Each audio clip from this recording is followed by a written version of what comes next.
Hello?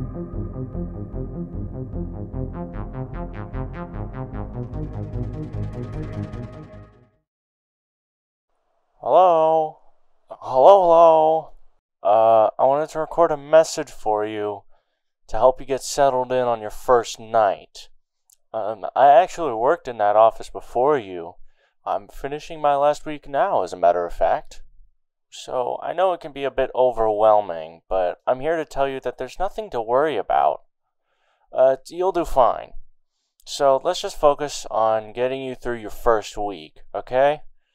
Let's see. There's this introductory greeting from the company that I'm supposed to read. It's kind of a legal thing, you know.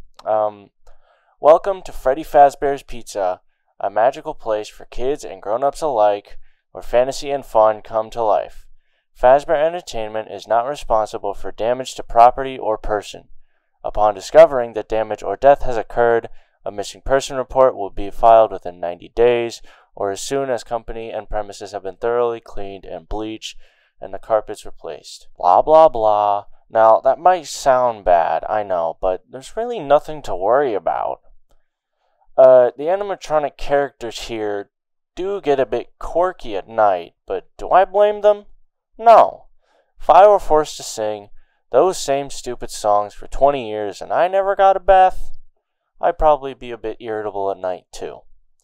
So remember, these characters hold a special place in the hearts of children, and we need to show them a little respect, right? Okay, so just be aware, the characters do tend to wander a bit. They're left in some kind of free roaming mode at night. Something about their servos locking up if they get turned off for too long. They used to be allowed to roam around during the day, too. But then there was the bite of 87. Yeah, it's amazing that the human body can live without the frontal lobe, you know? Now, concerning your safety, the only real risk to you as a night watchman here, if any, is the fact that these characters, if they happen to see you after hours, they probably won't recognize you as a person. They'll most likely see you as a metal endoskeleton without its costume on. Now, since that's against the rules here at Freddy Fazbear's Pizza, they'll probably try to forcefully stuff you inside a Freddy Fazbear suit. Now, that wouldn't be so bad if the suits themselves weren't filled with cross beams, wires, and animatronic devices, especially around the facial area. So you could imagine how having your head forcefully pressed inside one of those could cause a bit of discomfort and death. The only parts of you that will likely see the light of day again will be your eyeballs and teeth when they pop out the front of the mask. Yeah, they don't tell you these things when you sign up. But hey, first day should be a breeze. I'll chat with you tomorrow. Check those cameras and remember to close the doors only if absolutely necessary. Gotta conserve power. Alright, good night. Connection terminated. I'm sorry to interrupt you, Elizabeth, if you still even remember that name, but I'm afraid you've been misinformed. You are not here to receive a gift, nor have you been called here by the individual you assume, although you have indeed been called. You have all been called here, into a labyrinth of sounds and smells, misdirection and misfortune. A labyrinth with no exit, a maze with no prize. You don't even realize that you are trapped.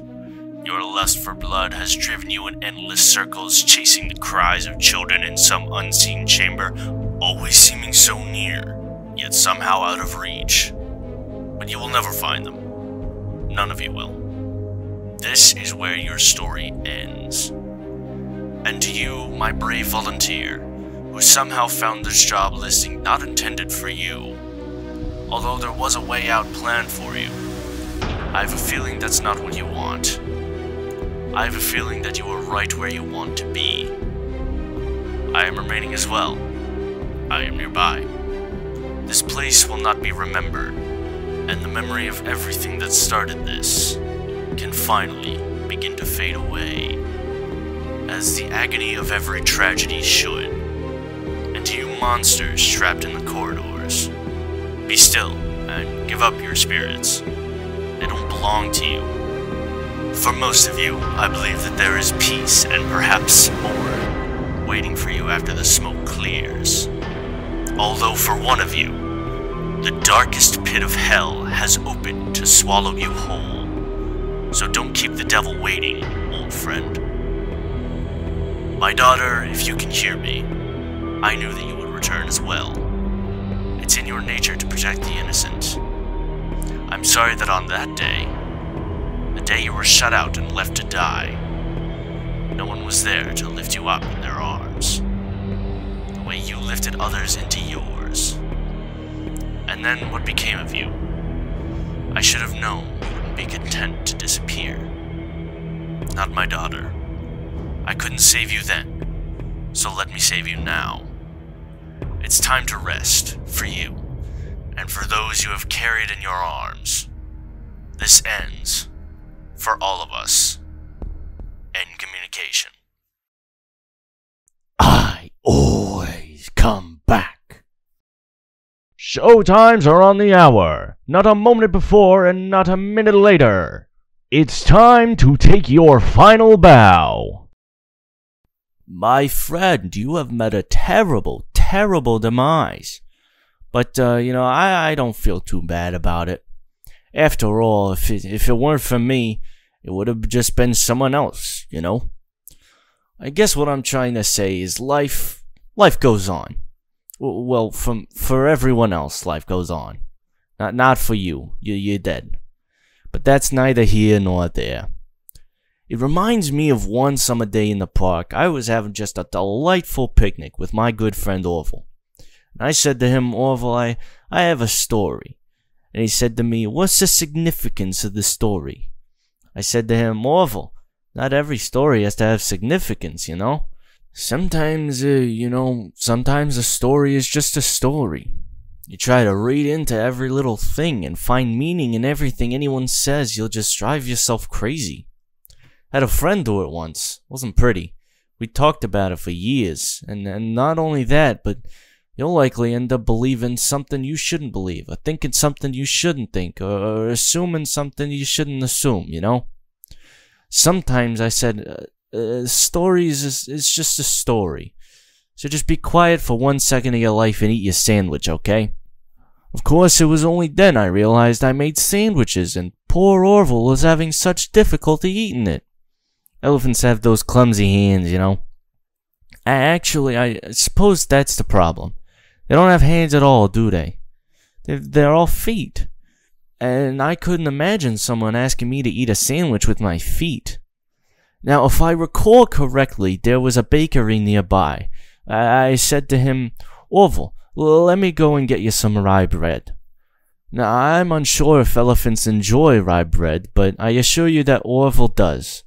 Now, this was on a Tuesday, which was good because the rye bread was always fresh on a Tuesday. They made sourdough on Monday and threw it out Wednesday. Rather, they sold it at a discount for people wanting to feed the ducks, and then probably at the end of the day finally threw it all out. I don't recall. I do remember a man who would bring his son to the bakery every Wednesday and then go feed the ducks. He would buy all the sourdough bread. Of course, you're not supposed to feed the ducks sourdough bread at all. It swells up their stomach and then they all die. At least that's what I've heard. I never saw any ducks die myself, but I did notice a substantial decrease in duck population over the course of a few years. I just never thought to stop the man and tell him he was killing the ducks by feeding them sourdough bread. And if you want my opinion on the matter, I told Orville this as well. If you want to feed ducks or birds or any kind for that matter, especially by seed. I mean, when you think about it, breads of any sort don't occur in nature. They don't grow on trees or spring up from the bushes. I don't think birds know what to do with bread. What was I saying? Oh, yes. So I bought Orville some rye bread. What a fine day it was. Well, it seems that your journey has ended. Very sorry about that. It was always going to end this way, of course. If it weren't for me, it would have just been some other, terrible thing. You could not imagine how terrible it would be. I just get scared thinking about it. Glad it's not me. Reminds me of a time I was speaking to my good friend Orville. We were sitting on a park bench watching the pigeons. I was on the left, he was on the wait, was I on the right or left? Anyways, it doesn't matter. We were sitting there watching the pigeons, and I said to Orville, "Friend, those birds are frozen." And he kind of looked at me like I had lost my mind. But I reminded him that it was winter, and often birds will sit in a tree until they freeze, and then, they sort of fall to the ground till the sun warms up, and, they can move again. So I said to Orville, "You might as well save those breadcrumbs until the birds thaw, 'cause they can't very well enjoy them in the condition they're in."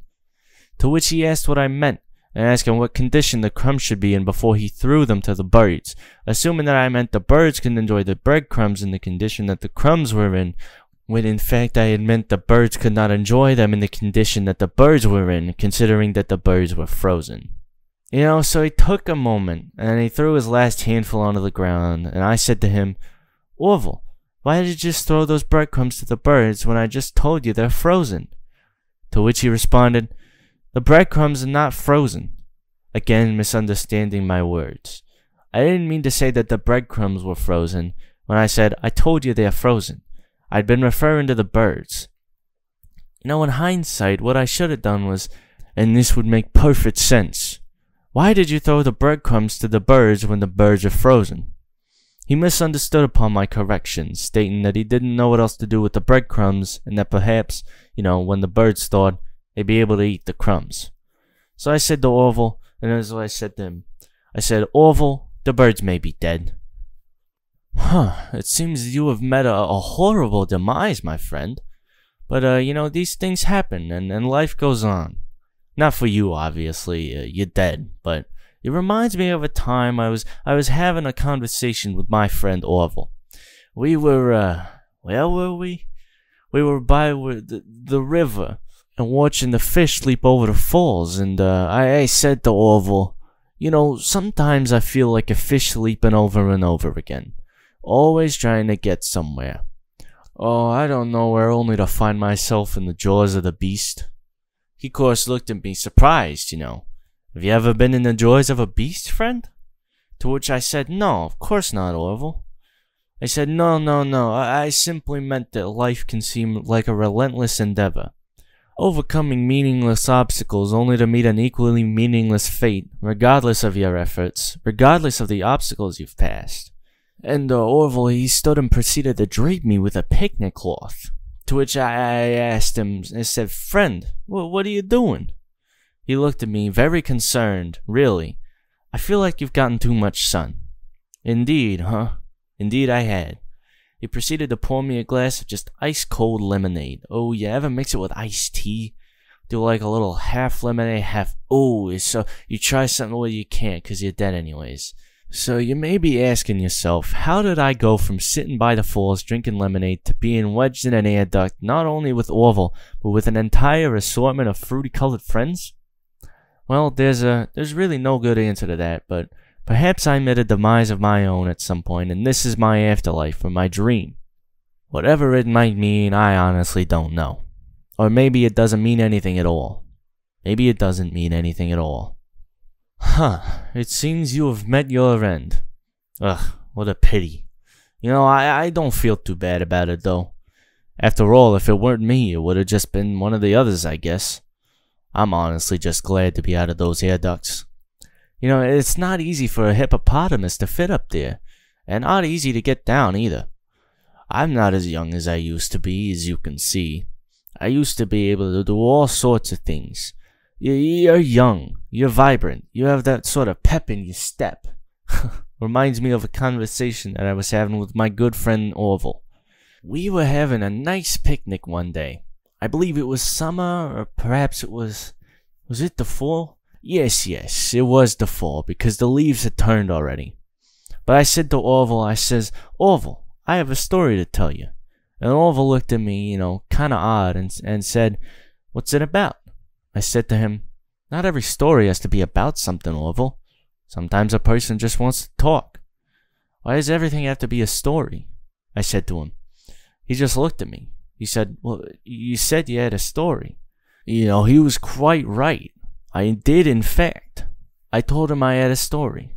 I suppose if a person just wants to talk, then it's best just to not announce that you're telling a story. Telling a story does come with its own pressures and expectations, I suppose. After all, if you're just talking to a friend, then there's no more expectations than if you were just talking to the wind. Words by themselves aren't expected to carry, unexpected to stick, but, if you announce that you're telling a story, well then, there better be a point to it all, No one wants to sit and listen to someone ramble on and on and on with absolutely no end in sight. So, it's good to be mindful of that when you tell someone you're about to tell a story that you have something to say. Telling someone that you're going to tell them a story is a tantamount to asking them to stop what they're doing and pay attention. You're basically saying, hey buddy, stop everything, stop what you're thinking. I have a solution to everything. And well, I didn't really have a story to tell. In hindsight, I probably should have just misspoke when I said that I had a story. I think it would have been better to tell Orville that I just wanted to tell him something, rather than tell him that I had a story. But even then, I might have put just too much importance on the whole thing. Either way, it was quite a nice day. I remember that we were drinking tea. Hey, glad you came back for another night. I promise it'll be a lot more interesting this time.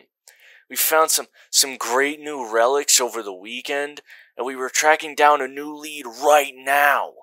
So let me just update you real quick, and then you can get to work. The attraction opens in a week, so we have to make sure that everything works and nothing catches on fire. When the place opens, people will come in at the opposite end of the building and work their way towards you and pass you and out the exit. Yeah, you've officially become part of the attraction. You'll be starring as the security guard. So not only will you be monitoring the people on the camera as they pass through, to make sure no one steals anything or makes out at the corner, but you'll also be part of the show. It'll make it feel really authentic, I think. Now let me tell you about what's new. We found another set of drawings, always nice, and a foxy head, which we think could be authentic. Then again, it might just be another crappy cosplay. And we found a desk fan, very old school, metal though, so watch the fingers. Right now the place is basically just, flashing lights and spooky props. I honestly thought we'd have more by now, so if we don't have anything really cool by next week, we may have to suit you up in a furry suit and make you walk around saying boo. But like I said, we're trying to track down a good lead right now. Some guy who helped design one of the buildings said that there was an extra room that got boarded up, or something like that. So we're going to take a peek, see what we can find. For now, just get comfortable with the new setup. You can check the security cameras over on your right with a click of that blue button. You can toggle between the hall cams and the vent cams. Then over on your far left, you can flip up your maintenance panel. Use this to reboot any systems that may go offline. In trying to make the place feel more vintage, we may have overdone it a bit. Some of this equipment is barely functional. I wasn't joking about the fire. That's a real risk. But the most important thing you have to watch for is the ventilation. Look, this place will give you the spooks, man. And if you let that ventilation go offline, you'll start seeing some crazy stuff, man. Keep that air flowing. Okay, keep an eye on things, and we'll try to have something new for you tomorrow night. Welcome to the first day of your exciting new career. Whether you were approached at a job fair, read our ad at Screws, Bolts, and Hairpins, or if this is a result of a dare, we welcome you. I will be your personal guide to help you get started. I'm a Model 5 of the Handyman's Robotics and Unit Repair System, but you can call me Hand Unit. Your new career promises challenge, intrigue, and endless janitorial opportunities. Please enter your name as seen above in the keypad. This cannot be changed later, so please be careful. It seems you had some trouble typing with the keypad, and I will auto-correct it for you. One moment. Welcome, Eggs Benedict.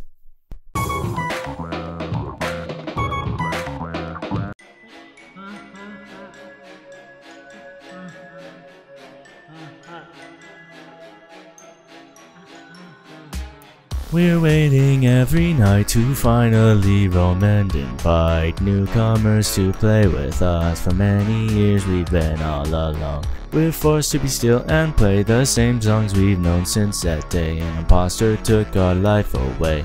Now we're stuck here to decay. Please let us get in, don't lock us away. We're not like what you're thinking. We are poor little souls who have lost our control, and we're forced to take that role.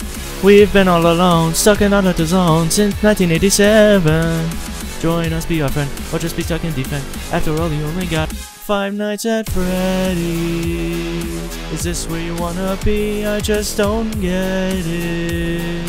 Why do you want to stay 5 nights at Freddy's?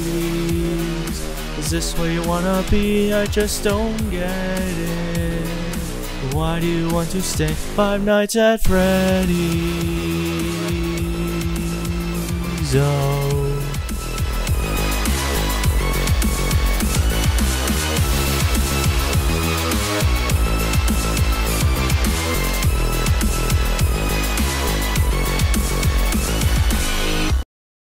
Got no time, I got no time to live. I got no time to live and I can say goodbye. And I'm regretting having memories of my friends who they used to be beside me before they left me to die. And I know this is the truth, cause I've been staring at my desk so many times. These scary monsters roaming in the halls. I wish I could just block the doors and stay in bed until the clock will chime. So my flashlight's on, I stay up till dawn. I got this headache and my life's on the line. I felt like I won, but I wasn't done. The nightmare repeats itself every time. Got to keep my calm and carry on. Stay awake until the sun will shine. But I'm not so strong, and they're not gone. They're still out there to take what's left of mine.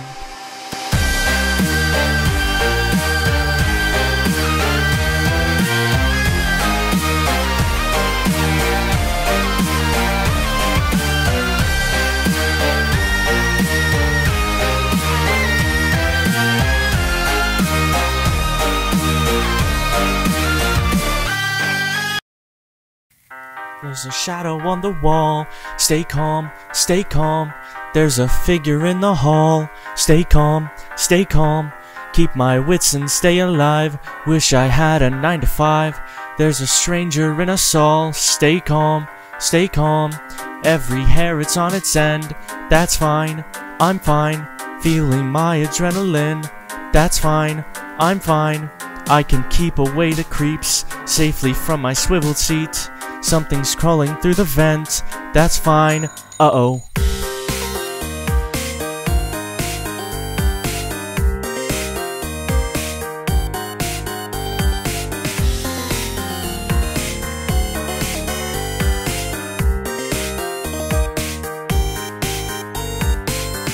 There's a ghost in the machine. Stay calm, stay calm. They are watching through the screen. Stay calm, stay calm. They just might drive me crazy. Hey, hey, hey, hey. Hit me.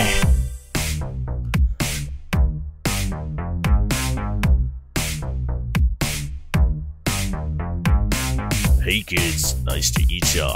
Are you ready for some Fazbear pizza? Who's this? Working in the night shift. I don't know, but I don't think I like him. About time you had a brand new plaything. Another yellow belly bugging like a chicken. Listen, gang, I say we dig in. They are slowly closing in. Stay calm, stay calm. Find an inner strength within. Stay calm, stay calm. If I've learned one thing, it's that don't respond to Craigslist ads. I can see their second skin. Stay calm, stay calm.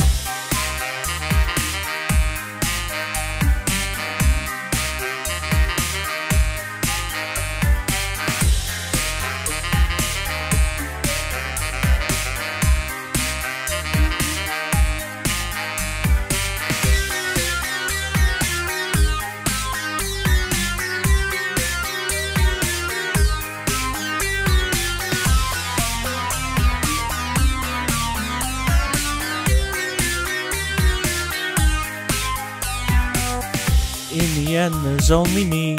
Alright, alright, morning sun will set me free. Alright, alright, I spent 5 nights at Freddy's. A's, A's, Hitman.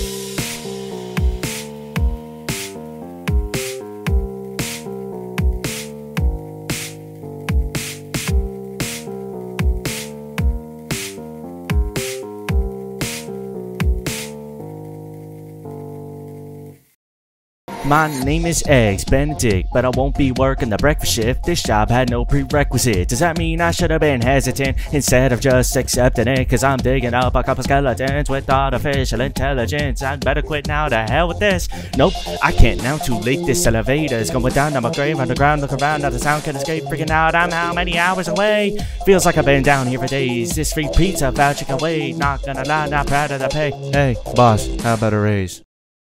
Count the ways, oh, one by one. Make your choice, let's have some fun. Let me tell you all the things that I do to fulfill your wishes, that they may come true. Hello everybody, my name is Markiplier and welcome to Five Nights at Freddy's, an indie horror game that you guys suggested en masse, and I saw that Yamimash played it and he said that it was really good.